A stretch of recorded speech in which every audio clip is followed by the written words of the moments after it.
বাবুদ দোহা দিয়ে জান্নাতে প্রবেশ করবে। হাদিস তাবরানী শরীফ। ওই দিন আল্লাহ তাআলা তার জন্যে যথেষ্ট হয়ে যাবেন। হাদিস আহমাদ। তাকে আবিদগণের মধ্যে গণ্য করা হবে। হাদিস তাবরানী শরীফ।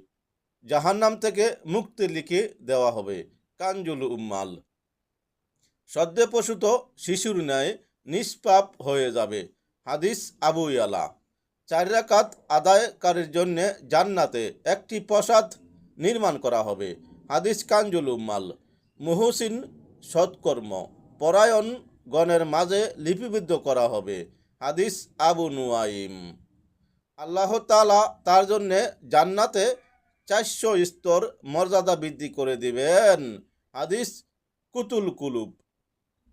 এই জিনিসগুলো পেতে হলে মাত্র 4 রাকাত সালাতুদ দুহা নামাজ আদায় করতে হবে। সময় হলো সকাল 9টা থেকে জোহরের আগ পর্যন্ত। আসুন আমরা 4 রাকাত নামাজ পড়ি, অতি নেকি অর্জন করে জান্নাতের অধিকারী হয়ে মৃত্যুবরণ করি।